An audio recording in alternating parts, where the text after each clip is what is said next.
game in here!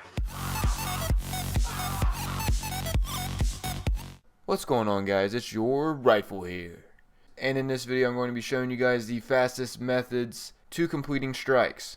A fast way to complete strikes for the people that do obtain the exotic bounties and realize how many strikes they have to complete.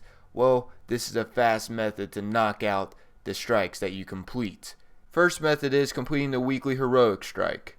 Each time that you complete the weekly heroic strike, you get 2 strikes for completing 1 mission. That's right, each time you complete a weekly heroic strike, you get 2 completions for completing it just once.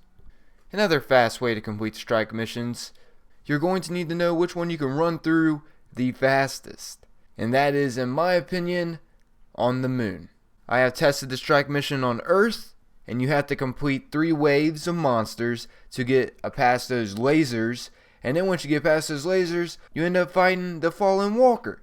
So you have 2 pauses you have to do on the Earth. So that is not the fastest way. If you guys are thinking, hey, I can just run through the Earth over and over just because it's the lowest strike to do. No, that's not true. Also on the mission Mars, you have a huge pause you have to do when you have to fight the tank before you fight the big boss himself. And not to mention, right before the tank, you have those 3 guards you have to kill, which can take some time. Mars also takes a long time to complete.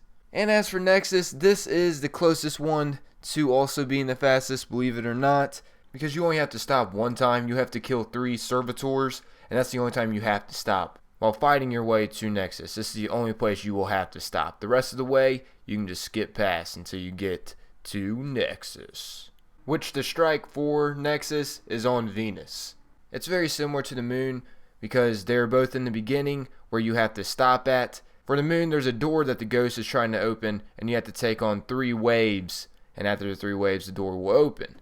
As for Nexus, you have to kill 3 servitors. In my opinion, the moon is faster, just because when versing Nexus, he has that shield, which can get in the way of your progress. That shield that he has definitely slows down the kill progress. Because as for the moon, Fogalth does not have that shield, which you can just keep opening fire on him, so you will have less of a struggle to kill him than you would Nexus.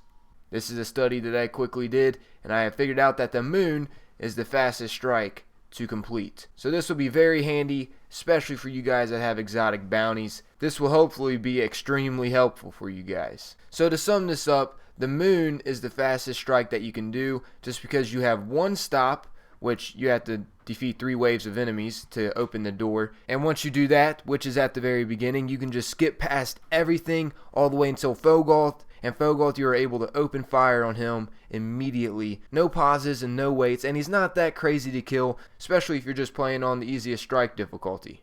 But yeah, I have came to the conclusion that the fastest strike mission to do is on the moon.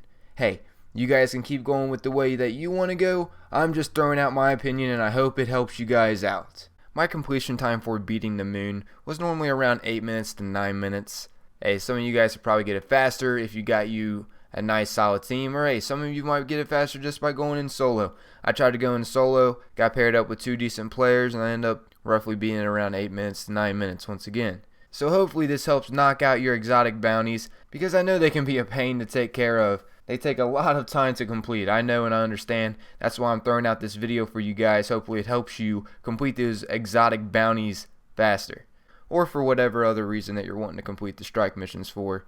Like, they're good for rewards now since the update, and they're also pretty good for Vanguard marks. But I suggest for Vanguard marks you want to do patrol instead of trying to aim for the strike missions, because patrol and just doing the missions, the regular missions that you find while doing patrol, that's a faster way to get Vanguard marks, not just continuing to do the strike missions.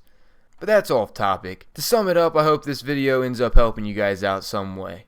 Also, if you haven't, please be sure to subscribe for more Destiny content. I'll be throwing out plenty of Destiny content to hopefully help you guys out. Tips, tricks, news, Easter eggs, secrets, whatever I find out, I'll be throwing out at you guys. But that's about wrapping up this video. Thanks everyone for watching, and most importantly, thank you all for your time. Peace. To start this off, I will go over the legendary raid gear that you can receive. These are labeled as Vex